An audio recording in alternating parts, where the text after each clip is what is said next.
What's up, everybody? Back to another Star Realm video, and we're here going to talk about the DPS issue. And before I get into that, I just want to note that not every character has this issue. In fact, most of the other characters here, I'm not going to count the Trailblazer because he's kind of a joke character. It's pretty good. Well, also is kind of a DPS, but I'm just going to leave him out because he doesn't really matter, right? You get the gist of it. But like Bailu, right? Second best healer. Locha, best healer. Bronya, best support. Jeopard's best shielder. Like, all these characters are still like good, and they don't really have competition yet. To be fair, we also have only really been getting DPSs, unfortunately. When Fuzhong comes out, I'm sure she's going to overtake Jeopard, but it's like one character from launch is getting taken out finally after a few months, so it's like, okay, yeah, that makes sense. But there we go to the DPSs. So when the game first came out, pretty much the tier list, just ignore S, right? The tier list looks something like this, right? It was pretty much, Himiko was regarded as the worst. Yanqing was just slightly under these two. Seele was just like the queen. Also, I guess the queen's gone. Was the queen, and Clara could keep up if she got counters off a bit. And pretty much that was like the general gist of what everyone just like agreed on, right? Seele, Clara, Yanqing, Himiko. Boom. Went from there, right? Now, an issue that happened is after that we got Jingwon, which people put him around B. He has his issues, right? I think people are blowing him way out of proportion with how, oh, he's so bad, he's the worst premium unit, his damage sucks. All the other 5 stars are basically better, but Himiko, whatever it may be, he's not that bad. Relax, right? But, he's still, like, units, he was still comparable, right? And then Blade comes out, and Blade is pretty much snug with Seele. You could probably put Clara down, one, because Blade pretty much does what she does, but better. So there's that, right? Everything's still like somewhat fair, right? Like, it's not too big of a jump. And then Kafka comes out, and she is the new queen of AoE, right?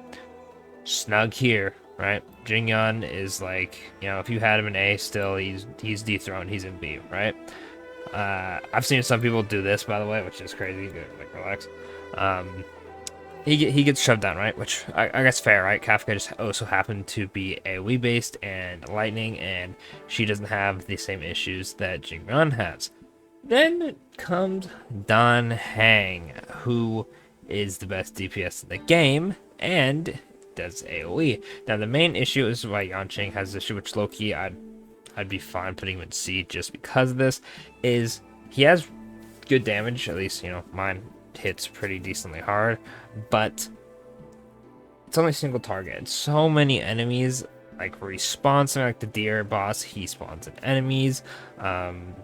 Cocolia spawns in enemies. The what's her face? I'm forgetting her name. Flower boss from the Don Hank story. I've whatever it was, right? I'm blanking on that, but regardless of that, she has the little flowers that she'll summon a lot of, right? So if you're a single target DPS, Seele is like immune to this because she gets the extra action when she defeats an enemy and you can loop with her ult, right? She gets away with it. It's kind of hard to run them without a sub DPS because you can only target one enemy, and it always feels like a waste if you're not just zeroing on the boss. So I'd be fair putting him down, right? Which Blade, Kafka, Seele to an extent, and Don Hank don't have to worry about that. So they're just gonna be a step above the rest, right? But now with Don Hank, he's doing the most damage, insanely broken. You don't need super high investment to get this damage. You don't need dupes to get this damage. You don't need his light cone to get this damage. His team is pretty easy to make. You have to like somewhat speed tune it if you want to get like max efficiency, but honestly, if you're just running a team and it's just like whatever, Don Hank doesn't always get like his 3 stacks off. He's still doing an absurd amount of damage with his attacks. And he's what? How many? We've had 1, 2, 3 premium characters come out that are damage dealers since, and he's kind of just like pushed them all down. Not saying like, oh, the game's unplayable because, you can't use Himiko to clear everything, or Himiko's not as good or whatever. Like, you can still clear stuff. It's going to be a bit difficult, right? But you can still clear most of the content with characters. the issue comes with when it gets to a point of how much damage is too little. There's going to be a point where Himiko's getting like beaten by a lot of 4 stars, and it's really like, why would you ever build Himiko over other characters? Like, if you have Blade or Kafka, why would you ever build Himiko? You'd rather build them, right? And that'll just be an issue, especially if you're newer to the game, you don't have that much characters built up, or even if you aren't new to the game and you're just like getting the last few characters, you're not going to build up the characters who are DPSs that don't do as much damage. They're also not going to get as many sales. Like when Jing Yuan comes back around, he'll probably be the worst banner. I'm going to be honest with you, unless they put him with another 5-star for some reason, or, and I'm talking about on the same banner, like he would have to be hard carried by something on that banner. I don't think he's going to get sales because he's already hit the point of people like, you know, people are liking Clara better, people are liking Bronya better, Jeb. Like, a lot of the general 5-stars are more desirable than him, and pretty much he's the worst premium 5-star, and he's only going to age worse as the time goes on. With Zayla getting a rumored rerun, wink wink, Jing Yuan won't be that far behind, but I think it's already a bit too late for him, which, you know, is an issue. Oh, hey, these 5-stars are becoming outdated before they even get one rerun, which kind of sucks. I know Genshin has like somewhat of an issue with that because like Hu Tao and Anya were like so OP, Child was so OP, but like they weren't that far, and it wasn't like, I don't know, maybe I just wasn't into Genshin enough to really like know that. But Danheng is so absurdly broken. I've already seen videos of leaks of gameplay of the new characters, and they're already like, oh, they only hit that hard. And like, to be fair, like, it can be a bit low. It's not going to be like Danheng damage, but the fact that we already have a like universal best, like most communities in agreement with it, he hits super hard, the new characters aren't going to hold a candle to him for a minute, is a bit worrying because sure, they're not going to hold a candle to him, but you know, why would you summon for them unless you really like them as a character, right? Obviously that is the most important thing. Like, I like Jing Lu. If she doesn't do damage, I don't care, I'll still summon for her. But the motivation to pull a character is a lot lower when they're not going to be doing crazy damage, or you're not going to be able to enjoy them to their fullest. Because it's like, okay, they hit like a wet napkin, now what, right?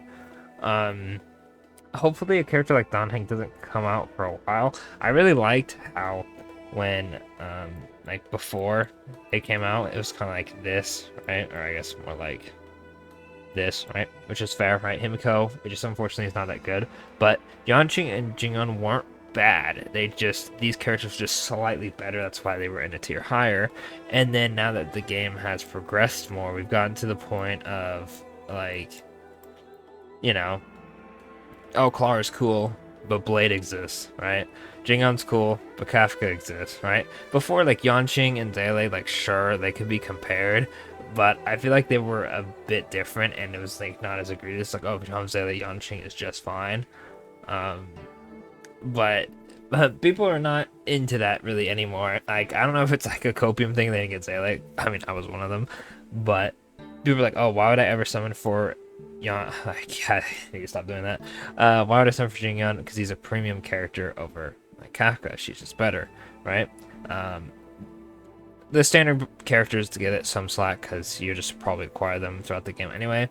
But who knows, we might get a point where like, oh, there's a new quantum character. It's like, why would I ever go for like the new character? I'm just using Silverwolf as an example over Zayla, and then Zayla gets knocked down, right? And then we keep going lower, like Himiko's knocked down here, and we just get to a point where like so many good DPSs, it's like, oh, hey, you know, Jeopard's like really good. Oh, Fuzhuan came out, you know, knock him down a peg. And then all our DPSs are just like in the mud. It's like, oh, why would I ever use any of these characters? Because there's like 4 other characters that are released that are better. And it's like, if you're playing the game and you like to have the new shiny DPS, you're going to be in trouble because you're going to be summoning so much for DPSs that you just won't have the Wocha, or you won't have like Bronya, right? I'm just putting them on the screen to show you guys, by the way. This is obviously not actual tier list stuff right now, but you get what I mean, right? Normally you'd want to go for DPS and then go for your supports, right? So like, get the Wocha, get Silverwolf, you know, Danheng, boom, call it good.